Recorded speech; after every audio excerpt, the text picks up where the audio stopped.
You're tuned to the wavelength of your own beauty. It's your host, Ahmed Yunus, and this is The Study.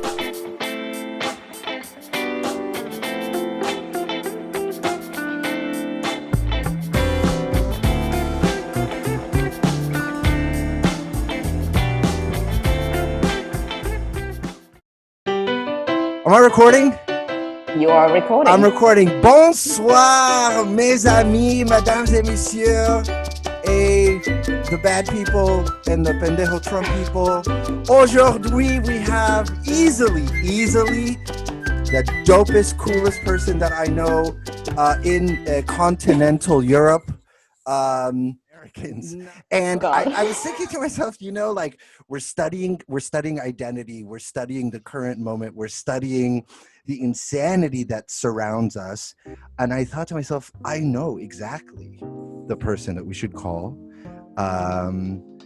Much sought after, ABD, Reem Sara, my dear friend, with whom I've been to many countries, many conferences, read many papers for.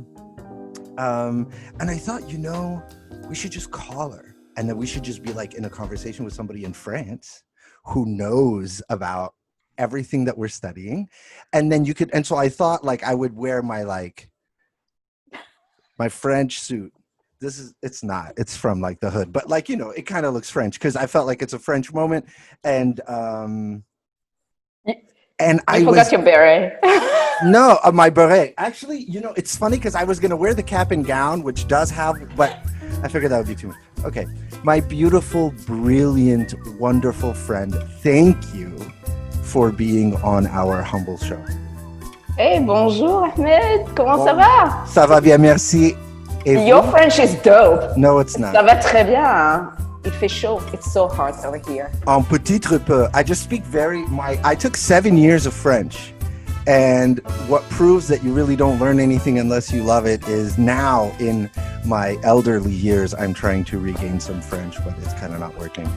Your Excellency, a most beautiful afternoon to you. Can you give us your bearings? Where are you? What city? What moment? What weather? Let's start there.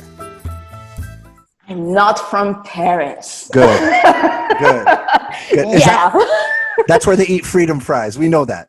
Yeah, don't start. You're not going there. No, so I'm originally from the French Riviera, born there, raised there, and right now it has been years now since I'm in Toulouse, which is in southern France. Is that where your university is? Yes, University Toulouse, Capitole, Faculty of Law. Mm-hmm. And there is a life outside of Paris, contrary to what the media brought. There is a life outside of Paris. We have the capital of Airbus industry.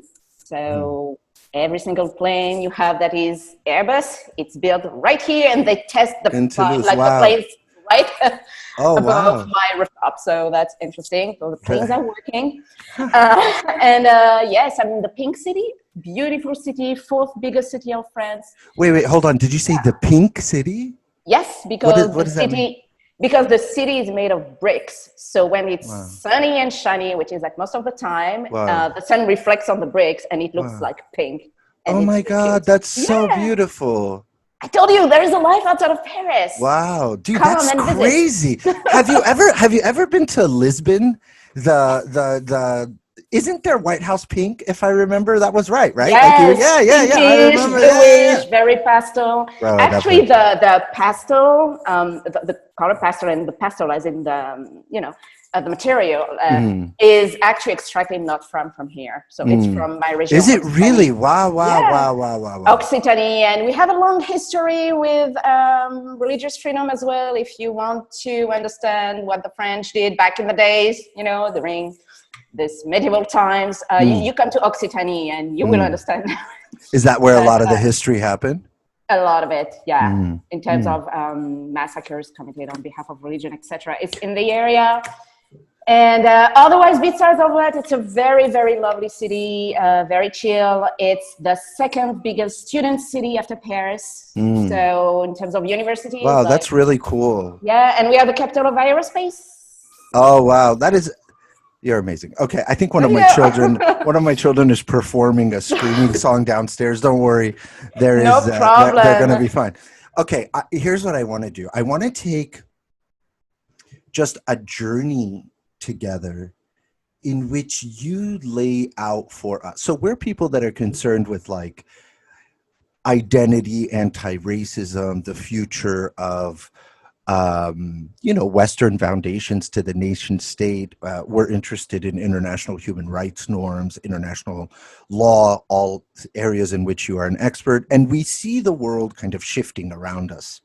And because we're Americans and because we're kind of very like insular and inward looking, we're thinking about like Black Lives Matter, the history of the transatlantic slave trade, inequity and unfairness in America, structural racism, and the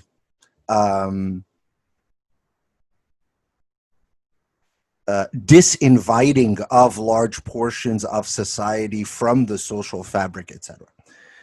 And you, as an expert on many of these topics, live in a very different, are you ready for me to use my only French word?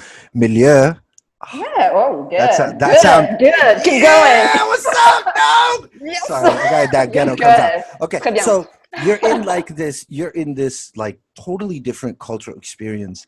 And I was talking to a friend the other day who's very well educated. And I said, do you know that like the projects in France, those are filled with like, I think Muslims, like, I'm not sure, but I think it's like people from North Africa, etc. Yeah.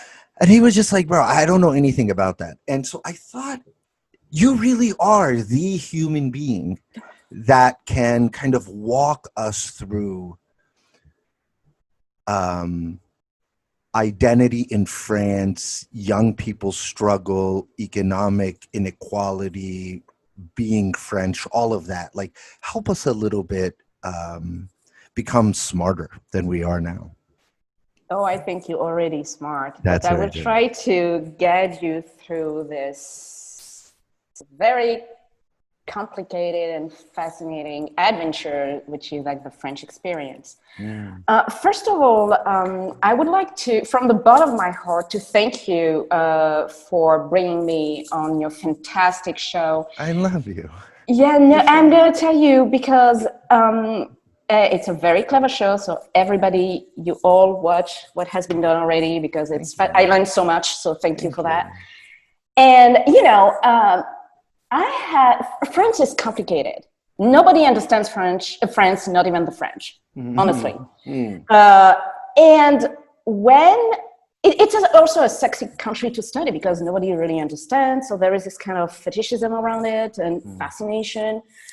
And when I listen to certain commentators or pundits abroad, and especially in America, especially, you know, on topics regarding identity, religious freedom, especially when it comes to Muslims, some people commenting without knowing the culture, without speaking French, which only experiencing French is a stopover at Charles de Gaulle Airport to buy macarons, and who dare to comment on things like Africa won the World Cup. It upsets me. And I'm like, stop it. We already have enough issues like that, so don't add up to it. So if I have an opportunity to maybe, of course, there are many things I would forget to talk about because it's so complex, so complicated, but I would try to maybe give you a hint of what's going on. Like, that's beautiful. Yeah, so let's do that. So I will start with my own experience, maybe. So born and raised in France, of Algerian background. So I'm a Mediterranean. That's how I identify. I'm from both Mediterranean. Sides. That's like an identity. That's crazy. That's so crazy. That's awesome. I don't know if it is, but it's mine. Yeah, and I fully embrace it. You put me on a Mediterranean country, I'm at home. Whether it's on the European or North African side, that's my home. Or even toward the Middle East, like I'm at home. My father was a cop So he was a policeman In France. in France. Oh, okay. Yes. Wow. Very proud of it. He served this country. My parents pushed me and my siblings to get an education. Like, education is actually the core of our education, of our Like family culture. family culture, etc. And yet, it's not enough. Not enough to be French. It's not enough to be French. Okay, why? Explain. Are you going back to your country after your PhD? To which I respond, and I always say that story, the French Riviera. You know, no, your country, your country. Yeah, I was born and raised on the French Riviera. Where is my country? You know. But they mean Algeria. They mean Algeria. By the way, I fully embrace my Algerian side. I still have family there. I visit as much as I can. It's part of who I am. I speak multiple languages thanks to my double culture, which makes me a better French even, because, you know, and yet, my name is Rim Sarah. I have two names that I want to use at work. I don't care if you call me Rim or Sarah outside of work. It's who I am. But at work, I want Rim Sarah because it has a story behind it. That's my name. You sure you just want to be referred to Sarah? And I'm like, what? And this is like in 2020, like you're basically describing like America of the 1980s, early 1980s. Yeah, like exactly. And again, compared to what other experience, it's nothing. And again, despite having it's never enough. So what's going on here? You need to go back a long time ago, post-revolution. First, you told me we are going to talk about identity and race, etc. What are you talking about, Ahmed? There is no minorities in France. And what are you talking about, race? There is no race in France. What are you talking about? France does not recognize minorities. And France does not recognize race. It's not such a thing. Because wait, Yes. hold on. Go ahead, Ahmed. Wait, hold on, dog. Wait, hold on. Wait, what? Did you just say that shit? They don't recognize race and they don't recognize minorities. What does that mean? Stop swearing. It's bad words here. Oh, that's not allowed? It's not allowed. I'm going to tell you why. Remember when Ali G got Boutros Ghali to say comme la merde? I will never forget that shit. That was one of the best moments. Okay, sorry, go ahead. Oh, yeah. So you need to understand history for that. So in the Constitution, first article, it's said that there is one French people, there is one people, the French people. France is, I quote, indivisible. So if you are born and raised here, if you come here, you are French, period, right? And you are recognized as a human, regardless of your religion or your social status or your political affiliation, etc., etc. First of all, you're a human. It's universalism, right? Which is dope on paper. Hey, we don't see your color. We are the colorblind nation. And you know what? On paper, amazing. And the idea that we do not recognize differentialism, contrary to Anglo-Saxon societies, the UK, Canada, America, etc., etc., comes, I think, from the ancient regime, where social differences actually means inequality. So after the revolution and the Declaration of Human Rights, of 1789, the idea was there is one people, the French people, and everybody has the same rights, etc. Dope on paper. So you're saying that before the revolution, what your identity was determined the extent to which you had freedoms, the extent to which you can do business, the extent to which you can travel freely, the extent to which you can inherit money. And so the idea on paper, as like a student of the French Constitution, is we don't recognize these differences anymore because we are trying to build something that's kind of like supranational. Yeah. Okay. Exactly. Basically, you are recognized as your identity is being a human being.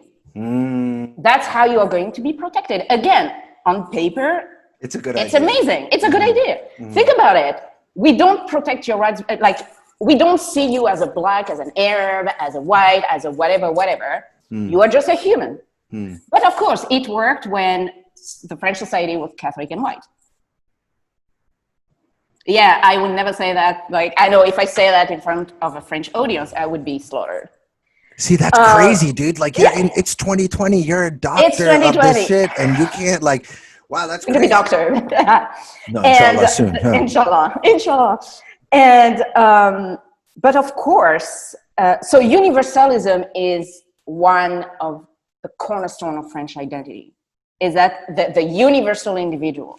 It comes from the Enlightenment, right? But, of course, it's far more nuanced than that, because don't forget that while France preached for the Enlightenment, etc., we also colonized countries. And and you know what happened? Africa, Asia, etc. One of the main issues, Algeria, because everything I'm going to talk about today, if you want to understand it, you go back to Algeria. Of course, all colonies suffered from the French colonization. But Algeria was apart because Algeria was France. It was like if you remove Texas, it's like if basically you had Texas as an independent, as a colony, and basically when you remove it, you remove the state of Texas. Algeria was France. It has a French flag. So when Algeria got its independence, France lost a territory. Imagine America losing Texas. I mean, some of us wouldn't mind, but yeah, go ahead. Go ahead, yeah. Or Mississippi, or whatever, You get my point. Yeah. So we did not exactly apply what we preached. Because, one of the many reasons we invaded those countries is because, and we have people that we recognize as the father, of this nation, this modern nation, would consider that there are certain races that are superior to others. People like Jules Ferry, who made public school mandatory for every single kid in this country, who has like 10,000 schools named after him. Jules Ferry would say that, basically the whites are superior to the others, so the savages need to be civilized. And I'm paraphrasing here. Bruh, what the hell is going on in this conversation? Wait, are you serious? You were talking about slavery. Yeah. Of course, it's easy to go and check on America. It's easy to hit on America because indeed, what happened there, again, America is born on genocide. Like, it's a very... I like that. Come on, it's a society who was built on violence, right? Well, that's for doesn't mean that we are better. Don't forget that the slave trade went through France. Take the city of Bordeaux, right? Did you know that the Élysée Palace, so where the equivalent of the White House for us in France, so where the president lives, was built by the wealthier at the time slave trader in Paris. Wow. Very few people know that. Same story. It's a freaking same story, right? Our White House is built by slaves too, yeah. So yes, slavery at some point in history was banned on mainland France because Catholicism, like the idea that all men are born equal, etc. Yeah. But what happened in the colonies in the overseas territories? Who do you think picked up cotton? Right? And until today, there are consequences. So the problem in France, I think, and we can maybe start the discussion here, that we are a nation in denial.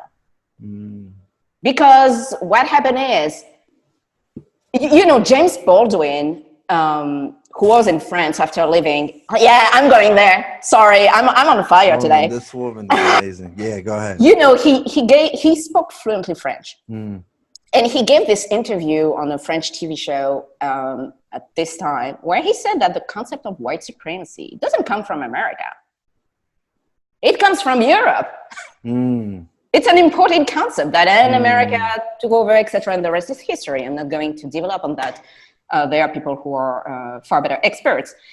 But point being, it's easy for us to criticize America or to celebrate American activists.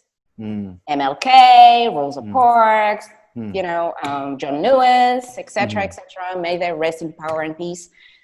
But when it comes to us, anti-racism is a threat. Anti-racism is a threat. It's a threat, as in, if you dare to be an activist, if you dare to open your mouth because you want the principle on which France was constructed to be applied, you're not respecting those principles, equality, liberty for all, then you're a threat to the unity of the country. There is an Americanization of society. We are not Yeah. That's crazy shit. I was just going to say, that's some like Trump. That's like some Tea Party madness, like Pompeo before they gave him the State Department. Yeah, okay. Hello? Yeah, that's crazy. Wow. But the thing is... if you fight for like equality pursuant to oppression that comes from identity, you are seen as a threat to the unity of the country. Of France. Yes. And to give you an example, so you probably have followed what's going on in the aftermath of George Floyd's murder in the US. So we do have issues with police brutality here. And we had protests because we have cases where indeed, allegedly the police abused of their power and allegedly murdered people, especially Black people and people of color. So we have those protests, and recently, like a few days ago, our Prime Minister, Jean Castex, announced that in September, he will propose a bill to fight separatism and communitarianism. No, I can hear you. I just do that when I'm focused. I know it's pathetic. My students used to always hate. Oh my God, I'm sorry. I can totally hear you. I just do that when I'm like, okay, a bill to fight separatism and communitarianism and Islamism. Basically, whoa, bro, we are not America. There is no such thing as race. We are not racist like the US. You want to Americanize society. You want to import a racial war from the US. That I'm not even paraphrasing here. Wait, are these conservatives or are these like and the left? No. It's No, wait a minute, dog. These people are on the left? Even on the left. And you know what? I'd rather deal with the far right than the conservatives. It's easy for me. The left, okay, imagine having Bill Maher as a politician or a minister. That's what happened in France with the Socialist Party. The left actually is leading this fight. The intellectual left, the universal left, and of course it's a bunch, not only, but like very elitist. Henri Levy and those guys? You have Henri Levy, you have a bunch of Elisabeth Badinter, you have, I'm not even going to name them because honestly they don't. People on the left who say that if you try to amplify identity or talk about oppression, then you're importing some American shit and you try to Americanize France. Yes, and we want to knock that shit off.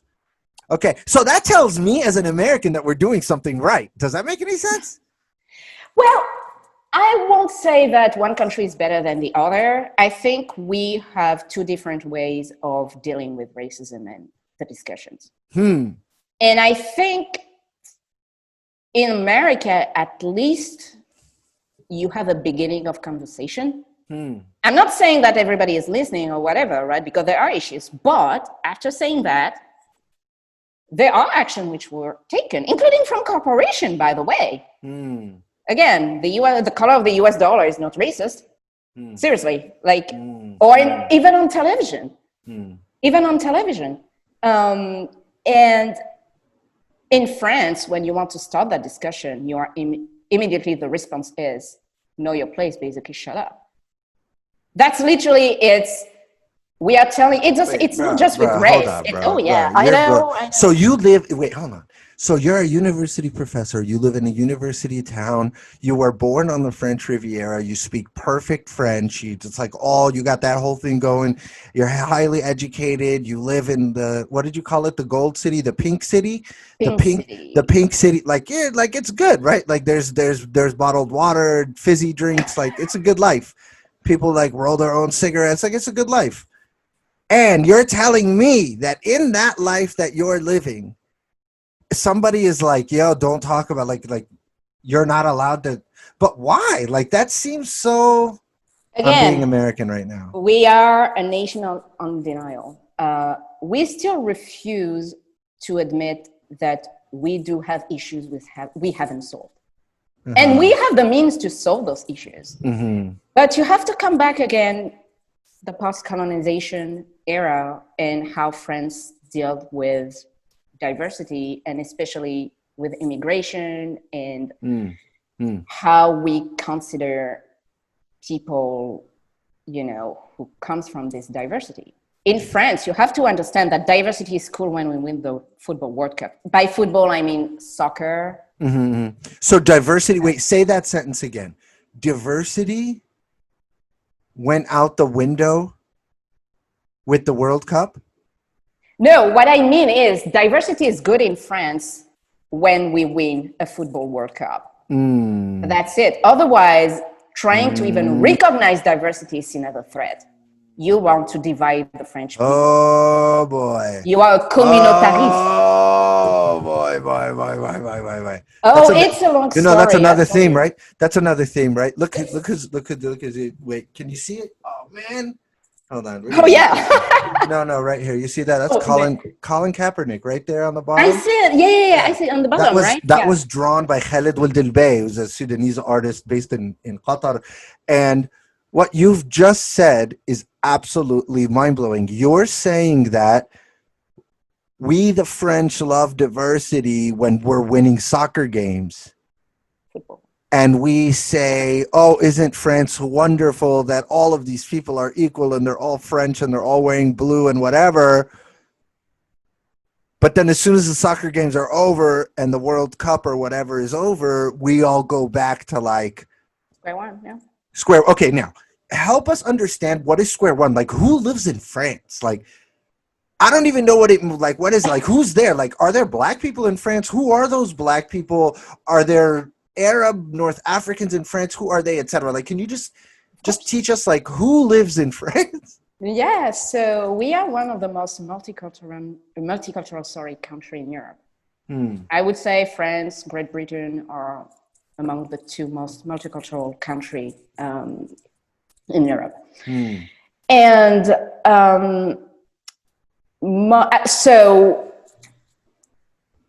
mainly you will have people coming from the North African diaspora. So people who came from North Africa, especially, so Tunisia, Morocco, and of course Algeria. You have a bunch of people from sub-Saharan Africa. And when did they come to France, or are they French like you? Like they were born in France too, and so both. So a lot of people came after the decolonization movement. So in the 70s, exactly. In so like the American way, in the American way of understanding, these people are like legit French. Okay, keep going. Yeah, the only time I'm considered fully French is when I go to the US and people are saying, "Where are you from?" I'm French. So you're French? Yeah. End of the conversation. Here it's like, yeah, but where? And seriously, so that was the first generation. So the generation where, the economy was blooming. It's not typical French, right? I think it was across really in many countries. So the economy was blooming. We needed people and labor, etc. So you had this first generation. But what nobody was expecting is that this generation had babies and kids born and raised here. Listening to all that good North African, sub-Saharan African music, have some babies, eat some good food. Good. All right. So then you have some babies, and then those babies are like, yo, I'm French. And the French would be like, yo, you're not. Okay, wait. But the French that are like, no, you're not, are they the age of the parents, or are they like your age, our age? Oh, mostly the age of the parents at Okay, that time, at least, of course. Okay. So, and when you go like to Algeria, Morocco, whatever, no, you're an immigrant. You're French. But Yeah, at the yeah, same time, you're one of us, right? So you have a whole generation who basically is kind of lost in their identity because across continents, who I am. Yeah, the double bind. Yeah. Exactly. And you also had the state basically building those big, they are ghettos today, the banlieue. So big, social housing cities where the population was literally put aside. Hold on. Yes, I So know. I'm in trying to France, fix. Yeah. in the suburbs of Paris, is that where it is? Where are Oh, these banlieues? it's across France, really. I mean, the most famous are in Paris because we are talking mostly about the Parisians, banlieue. I live these are near like what banlieue we in one call station away. these are what we call projects. They're projects. They're housing projects. They're big, huge, Soviet Buildings. style Yes. unit housing projects for the poor. Yeah, we know what that shit is. Yeah, we know that. Yeah. Again, I don't think it's just a French thing. I think No. Of course, but you're saying that most of the people that live in those banlieues or projects are from North Africa. Not just North Africa. I mean, you also have like French white living there because they're housing, buildings like social housing. But mainly it's people who comes from the North African diaspora or, the like the Senegalese, Côte d'Ivoire, Cameroon, et cetera, et cetera, et cetera. So it's a diverse, amazing, and one thing leading to another. Of course, the state did not give enough attention to this area, didn't give enough attention to that. And one thing leading another, you have racism being constructed. And when the economy doesn't really work well, who are you going to blame? Those are the first people that get, wow, this is fascinating, dude. And so do these like banlieue, is that what you call them? Banlieue? The banlieue, I literally, I live like in the middle class kind of area. Yeah. One station away, I'm in a banlieue. One metro station away, I'm in a banlieue. I can see them. Wow. And the problem is, that's fascinating, of course, poverty. So it's, the new generation is trying to get out of this, especially the third generation, etc. But they're not being given the same opportunities. Yeah, of course, dog. It's the ghetto, dog. We know that. And then, criminality, etc., etc. And you know how it works. And then that of course, like feeds the cycle of insisting that these people are not French enough. They're not able to become not integrated, whatever that means. Right. But you're saying the same shit, like systemic racism, like police brutality. There's these banlieues that are like projects. There's same. Okay. Talk to us about like the generational divide among. See, I don't even know what to call it. Is it like white French or what do you say? How do you say non-immigrant cisgender French? I don't know. Like the original, it's really, not original. Yeah. I mean, it's very hard because I am French and I think I'm no different than a white person in France, but there will always be, and I don't want to play that game because I'm like, hey, I abide by the Constitution. I'm as French as you are, right? So it's very hard, but let's say like, and since we don't see colors, so you can, white, but why you, but of course we like, it's basically the white French, and who is really from France, right? We are in Europe. At some point in history, everybody crossed each other, right? So it's very interesting. But of course, again, like what is that? What is that? French is not like a. Hey, let's talk about Eastern France. Yeah. We had a history with Germany. Let's talk about Western France. We had this history with the Brits. I was born on the border of Italy, like, how the French Riviera is. You have Italy nearby. So at some point, what does it mean to be French?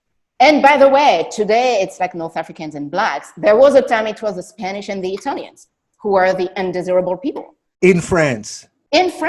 So, I think that each generation has, a group of people they are going to target for whatever reason. So my point being, France is a beautiful, wonderful, diverse country. It has a lot to give and offer. But unfortunately, we are not taking those opportunities because we are still blinded. I keep repeating that we are a nation in denial.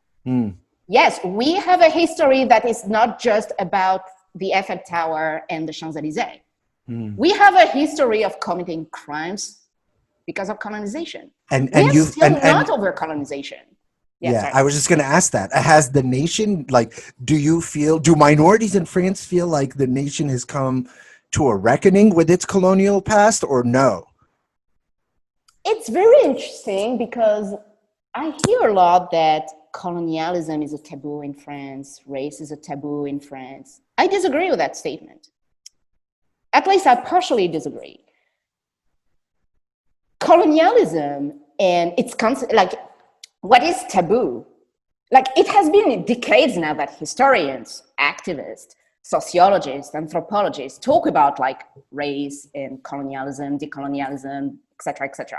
We talk about it, like in academia, etc. But what is taboo is more the people in charge who refuse to admit that there are consequences to what happened back in the days until today, discriminations. Of course, racism, which is like a consequence, and that there are people who are discriminated against because of their skin color, because of their religion, because they will never be able to integrate. This is mind-blowing. Okay, let me ask you one last question about this. I'm sorry to do this. We definitely need more than one episode.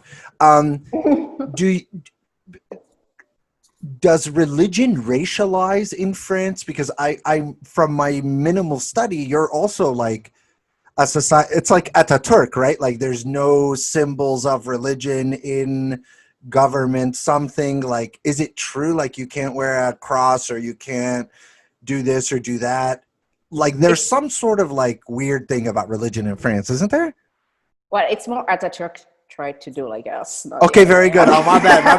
You're the OGs of that shit. My bad.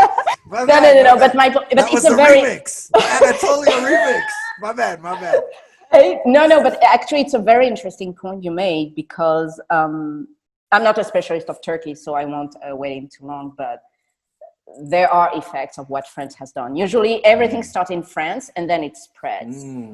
Belgium, and then in the Netherlands, then you had Turkey, then et cetera.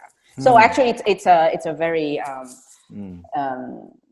nice observation. So it's more complicated. In theory, France is a laïc country. What does it mean? So France is a secular laïc country. So what is laicity? So I hear a lot of stuff about France, like on Twitter, certain commentators, hijab is banned in France. Well, dude, you've never been to France, obviously. It's far more complex. So laicity is a concept that basically implies a separation of church and state, but that acknowledge that this concept is a way to protect the state from the excess of religion. I don't think you can translate laicity with secularism. I strongly disagree with this. Laicity is a form of secularism. Whereas in the United States, which, at least to me, might be wrong, for me is a real laïc country. In the US, the First Amendment and religious freedom is put into place in a way that a believer, so religion, must be protected from the excesses of the state and the abuse of the state. It's the other way around in France. So in America, if you go back to Thomas Jefferson's delivering his speech in front of the Danbury Baptists, he talked about the wall of separation between church and state. That's what we have. That's what you guys have in America. You do have a real. I'm not talking about politics here. Like no. I know. No. This wall, actually, that wall was paid for by Mexico too. I just want you to know. The wall of separation between church and state. Mexico's going to pay for that one too. No, go ahead. Yeah, I was going to ask who's going to pay for it, but you just answered my question. Thank you. It was easy. So you do have a real wall of separation, except that the difference is that you don't prohibit lawmakers or people, etc., to be as religious as they want. No, in France, yeah. So that's the First Amendment, and religion is protected. And you have like Supreme Court cases, like even Scalia, Abercrombie and Fitch, France now, far more complicated. So in France, our motto, liberty, equality, fraternity. Liberty, equality, fraternity. Liberté, égalité, fraternité. It's dope, but it's not just a motto. Like there are constitutional principles. So the states must, implement them, protect them, and make sure that everybody on the French soil benefit from them. Laïcité is a way to protect religion in the sense that the state, to do so, the state must be neutral. The state and every single people or organization that works for the state or works on behalf of the state. So civil servant must be neutral. They cannot show any sign of religion belonging, but as well actually as so a civil servant doesn't have a First Amendment right to wear a necklace that has a cross on it. Actually, a civil servant will be able to wear. I've seen that many times, but it has to be like this. But technically speaking, if I want to, be make an issue, you can. If I want to make an issue. Any civil servant, whether you're Muslim, Jewish, or Christian, or whatever, you're not supposed to show your religion, but as well, you're not supposed to show your political affiliation, philosophical affiliation. You must remain neutral. Why? Because, and I'm talking according to the French idea of separation of church and state, to ensure equality, the state must be neutral and not interfere in religion, and vice versa. The church is not, church as in churches, like religion, is not supposed to interfere with the state. That's the principle. Irony is, and it's very easy. So my point being, the people are not neutral.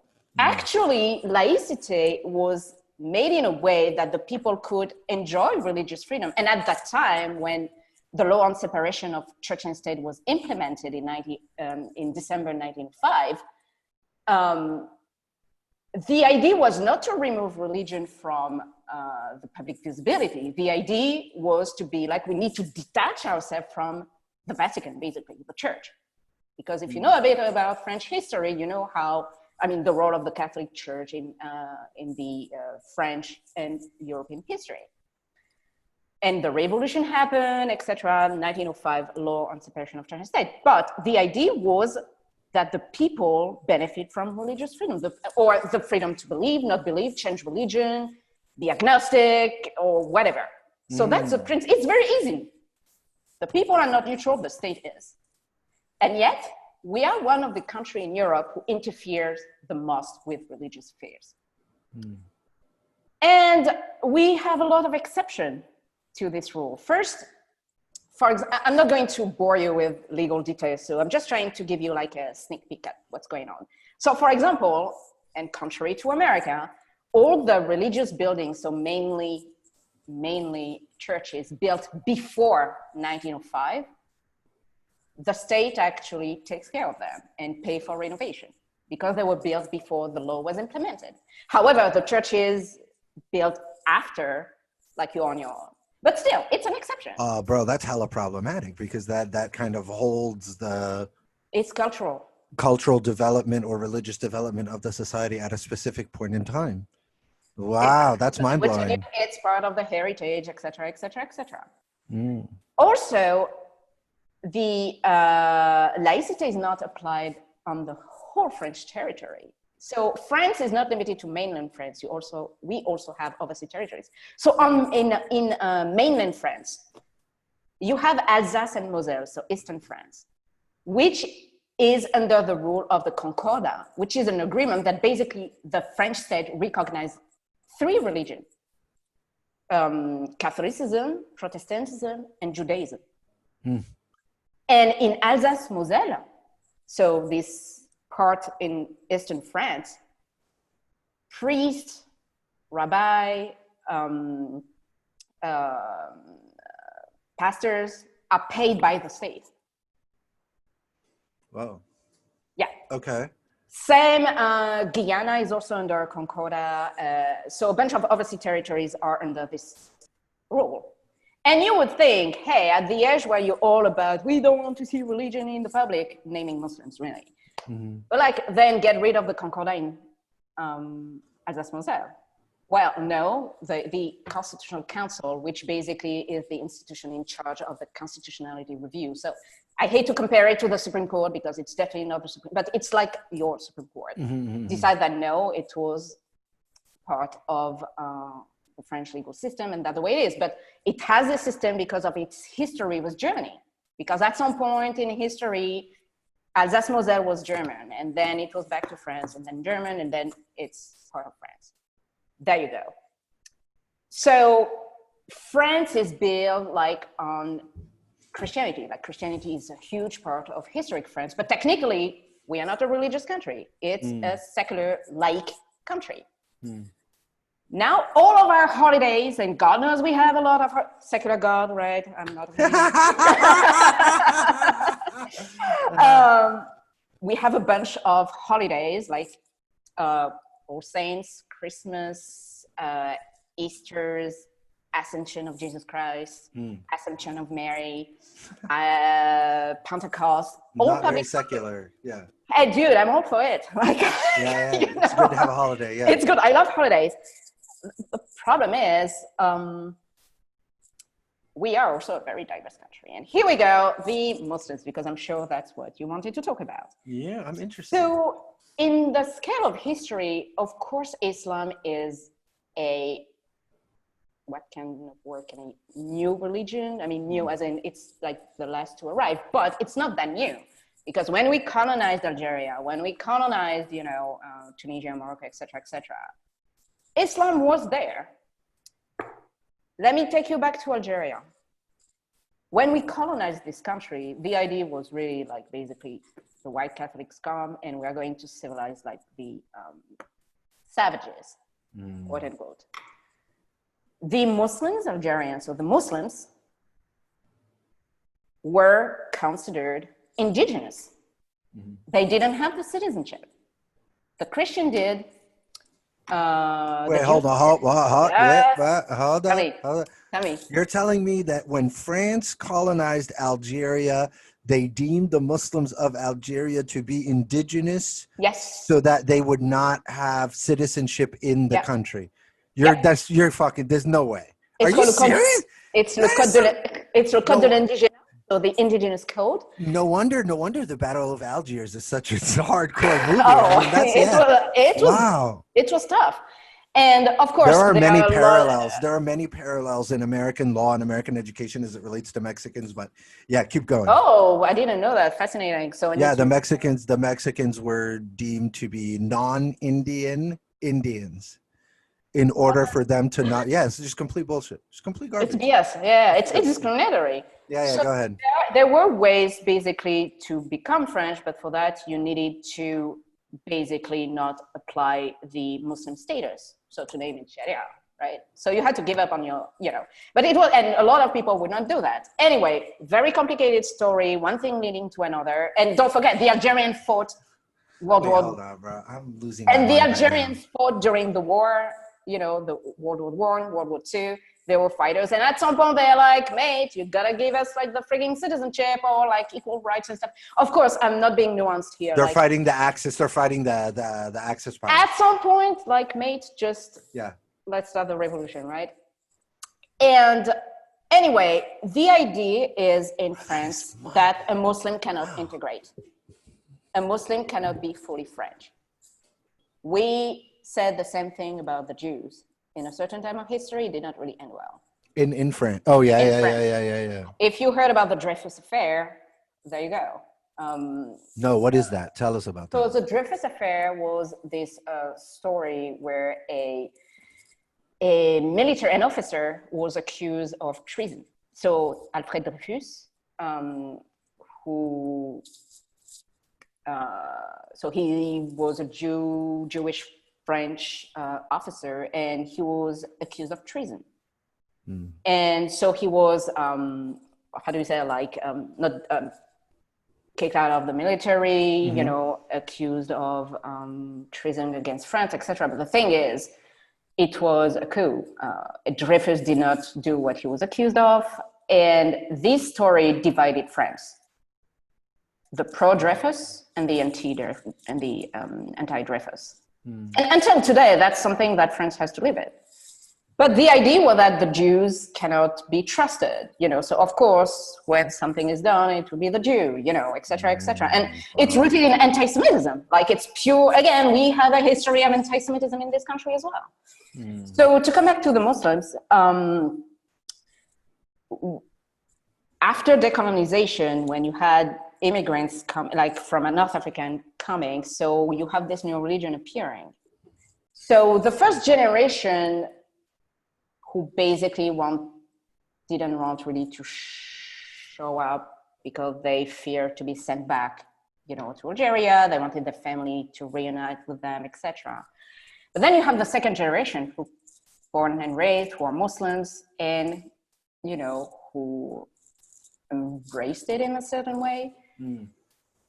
And you have the first cases of wearing a hijab at school, who came in public in the 90s. So in an international context that is prone to, you know, who are those Muslims? Are they trying, you know, we are in the middle of the Gulf War and, you know, the Intifada, and now you have like girls wearing a hijab at school. And the idea was that Islam is not compatible with the French values. Or should I say, the Muslim visibility is bothering the OGs, the OGs. Exactly, yeah. exactly. So I'm giving you a short version here, but in the 90s, basically, you have those first cases, and of course the media being what they are, massive blowout of this, etc. We need to save the women and protect the girls, etc. So it's funny because in 1989, the Council of State, so one of our highest court here in France in the administrative order, released a report upon request from the government at that time, saying that actually it's not a problem for a student to show signs of religious belonging as long as public order is not disturbed. Fair enough. I mean, for example, if the item, whether it's a hijab or something else, is a safety hazard, then yes, the person have to remove the item. But otherwise, kids benefit from religious freedom, which was fair and which was a very, you know, of course it didn't work really well. Why? Because again, it's the political context. You have people who have a voice now, who basically are aware of their place in society and who do not want to basically be treated the way they are. They are French and they are trying to prove it, but you still have, the same elite who basically wants, a good Muslim is an invisible Muslim.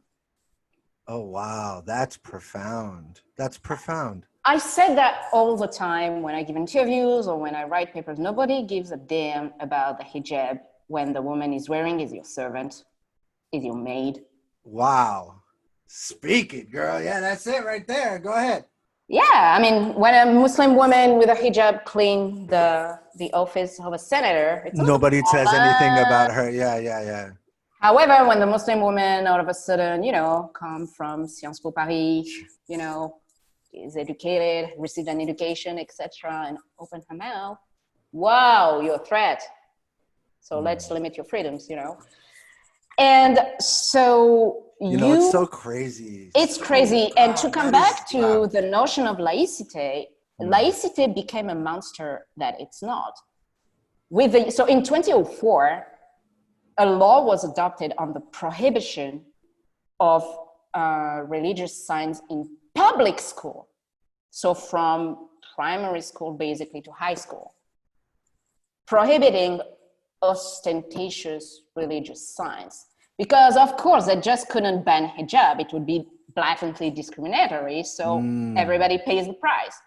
A Jew cannot wear his kippah. It's prohibited. A Sikh cannot wear a turban.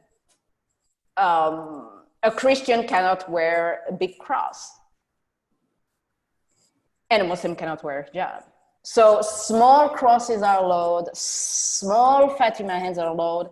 But the problem is, laicity throughout the years became a tool, was manipulated, was instrumentalized, was emptied from its essence to become a tool of discrimination against certain minorities, and currently Muslims. I love that. So from a tool to protect religious freedom, it became a tool to attack it. And it's not laicity. And actually, we have court decisions saying that you cannot do that, right? And then in 2010, you had the famous ban of the niqab. Again, it came out of nowhere. And the whole thing was started by a communist mayor. Wait, a communist mayor? Yeah. It started with a woman where, so Shit, at man, that time. we keep going back to that theme of It's on the left. It's not just the right and the far right. It's easy. The far right, okay, we get it. You're racist. The conservative, yeah, you get it. You want to be the far right. Come on. And the left is more pernicious because it intellectualizes the debate.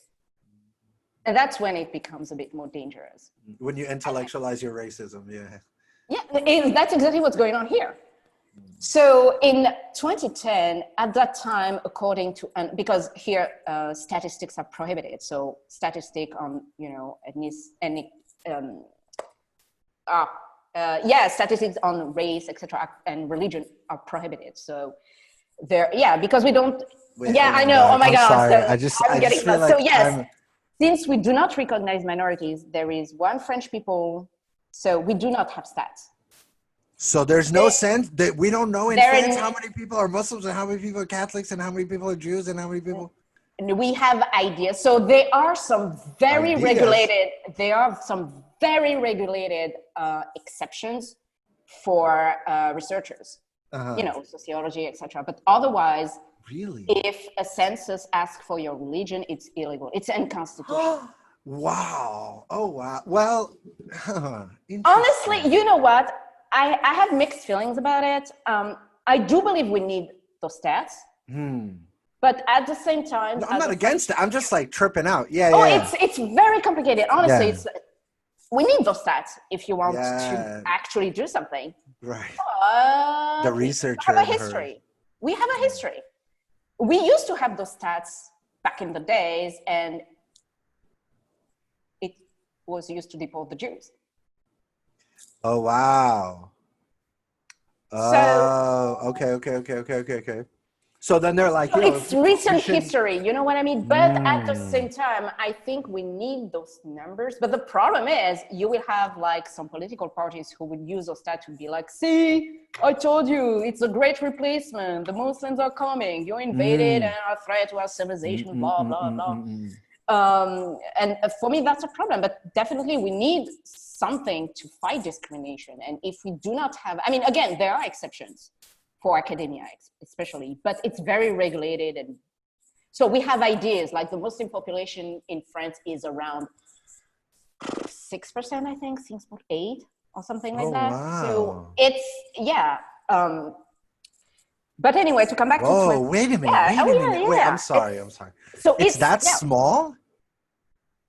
It's smaller than what pundits say on television, No way. Like even when I listen to like the pundits on C News, which is you like would think they were like 60%. I'm like, wow, we are like everywhere. But no, we are just 6% of the population, approximately, because again, like... Yeah. So let's say it's 10%.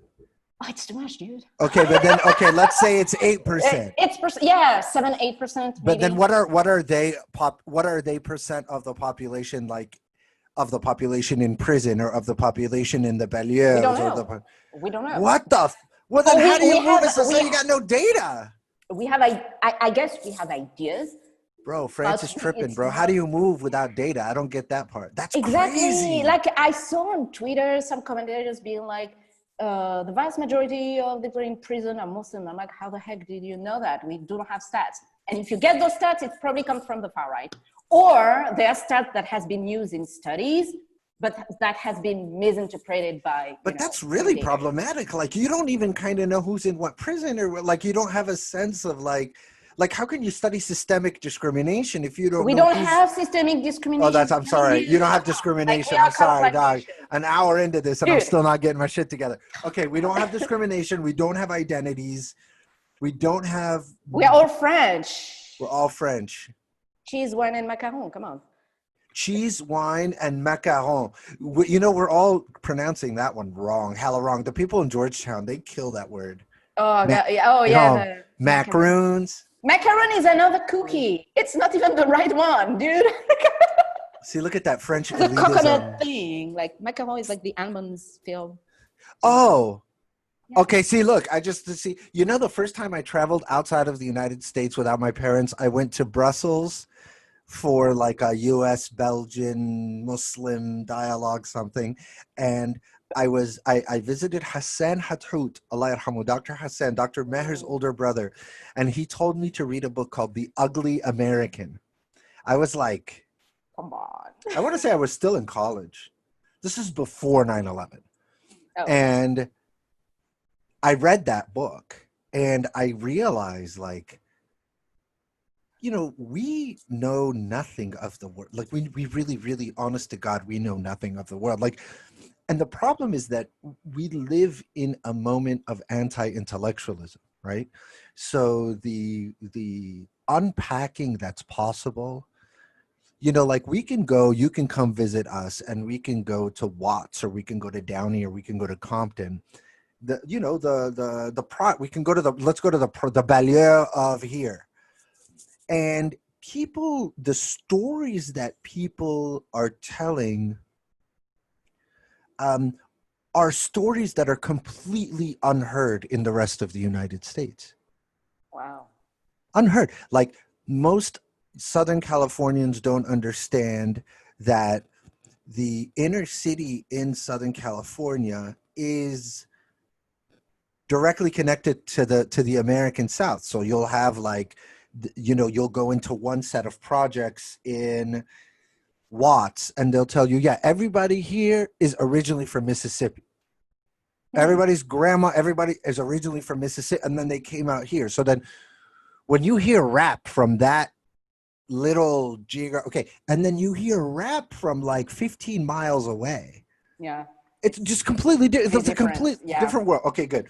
So that's amazing. Yeah. Yeah. But we as a society are primarily not interested, right? Because we live in segregation.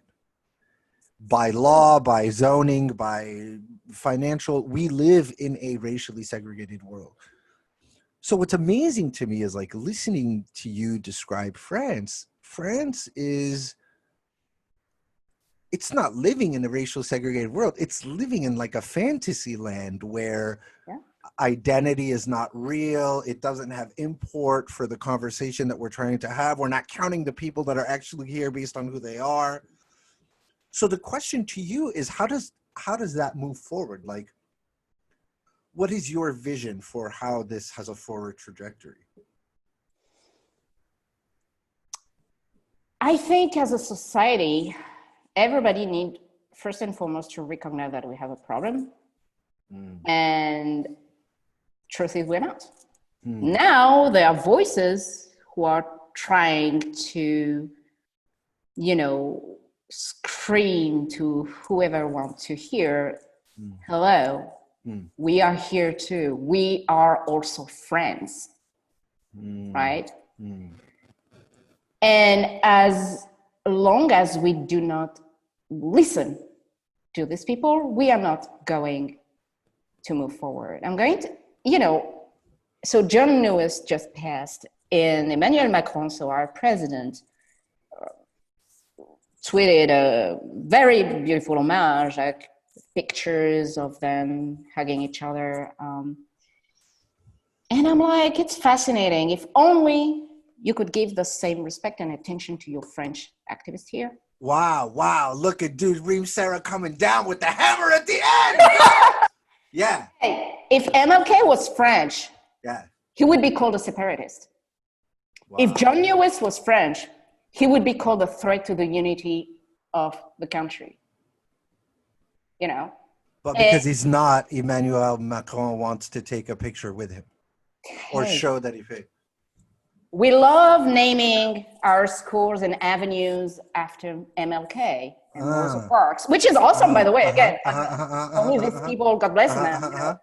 But I'm like, why aren't you naming the school to Frantz Fanon? But you know what? Hey, Frantz Fanon is controversial here. I think it was last year in Bordeaux. There was a project of naming like a street after Frantz Fanon, and it was suspended because it was deemed too touchy and controversial. That's like.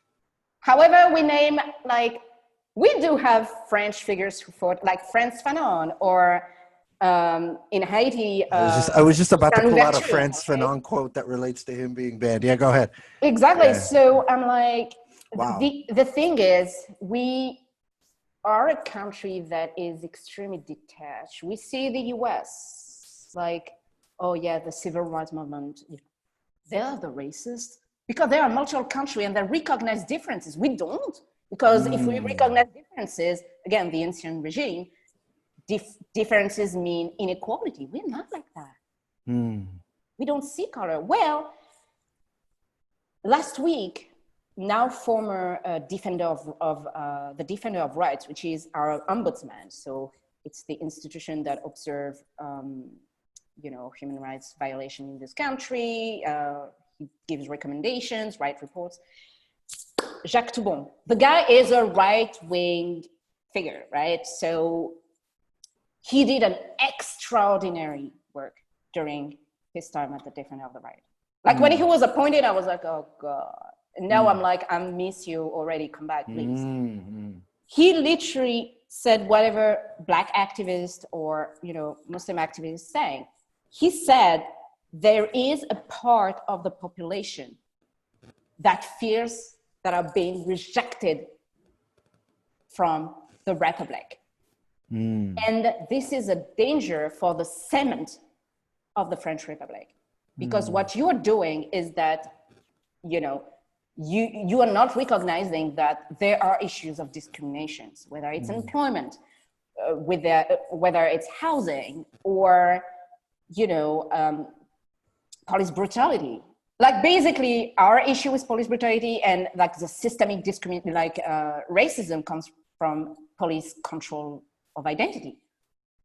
Wow. If you are a Black or a person of color, you better have your French ID card with you because you will have, and I'm not saying that, I'm just citing reports here of the Defender of the Right. You will have more chance to be stopped by a cop for, identity verification than a white person. Identity verification. Yeah, you don't have that in the US. Shit. Yeah, we all have a French ID card. And basically... Like a national ID card? Yeah. Wow. I have a passport and I have a national ID card. And you better have your paper on you if you're Black or... And we should remind the audience, you are the daughter of a police officer saying this. You're not like... Yep. And again, I recognize my privilege because I've never been stopped by a cop, right? Sure, if you are like a young man, Black, it's verified. Those are facts. I'm not, you can be stopped like 5 more times a day by the same cop sometime. Because of the way you look. That's fucking crazy. That's just mind-blowing. So I think as a nation, of course, we need to move forward, but to do that, first of all, you need to recognize you have a problem, whether it's anti-Black racism, whether it's, anti-Muslim bigotry that nobody wants to recognize. No, the Muslim refuse to integrate. Integrate to what? I respect laicity as far as that. You're the one not respecting it by passing laws that are literally violating my I should say, because, you know, once it happens to Muslims, it will happen to anyone else, right? Wow. But unfortunately, I think it's also politics. And again, can you imagine that for a Black person, and I'm not speaking on behalf of the Blacks, right? But from what I observed and read and, you know, discussed with people, etc., as for someone who is a French Black person, first we use the word Black, not noir, because Black, it's like, you know. Wait, use Black like the word Black? The Black like in French, in English, like the Black, in English? The Black activists are like, use the word noir, which is Black in French. The French. But noir has a different connotation. So like in the media, you know, and anyway, the first time they realize they're Black is when they watch The Fresh Prince of Bel-Air, is when they watch The Cosby Show. It's when, you know, as a Muslim, like, and I watch a lot of Hollywood stuff, like I'm hooked, like really. When I see a Muslim being represented as something other than a terrorist or a girl who is oppressed by her family and who find a white guy to marry to save her from whatever, you know. Like I watch Grey's Anatomy, I watch The Blacklist, and I'm like, wow, normal Muslims who are like feds or who are like doctors or like, and I know it's not, and I know even in the US, there's still a work in progress. It's a work in progress. Don't get me wrong. I know, I have seen things, but at least you listen. Wow. You know, and I think my first recommendation would be listen. Because if you listen, it would already mean that you are caring, that there is a part of your population, of your people. These people are as French as you are, that just need to live like you under liberty, equality, and fraternity. But right now, we are not respecting anything in this model. And for me, that's scary. Because again, it's not just the far right. Again, the far right, easy peasy. It's everybody else. Everybody else. Yo, promise me you'll come back. Inshallah, yes, of course. I hope it was clear enough because so amazing. It's so complicated. It's so complex. Like, you know, the thing that most of the people that I grew up with never got to do is sit in a cafe in Istanbul with someone like you and talk about France, or sit on a train in Switzerland and talk about Algeria. And part of what I'm trying to do here is like bring your beauty and your brilliance to like our space here. Well, so thank you for your generosity and your presence and your awesomeness, and for being such an amazing friend to me, and give my love to all the people that we love in common. And we are so thankful to you for being here. You're absolutely amazing.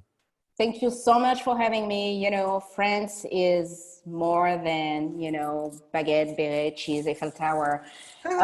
We are more than that. Like, it is a beautiful country. But I think we just need to, you know, protect this beauty by first dealing with our issues. So thank you so much for what you're doing. Your show is awesome. I love you. I love you, brothers, and my love to everyone. And thank you. Merci beaucoup for having me. It has been a pleasure and honor. Merci bien. You're so amazing. We really, really, really, really, really thank you. Have a beautiful day. Have a wonderful day. Assalamu alaikum. عليكم السلام ورحمة الله. حضرات السادة الركاب، أهنئكم بسلامة الوصول إلى مطار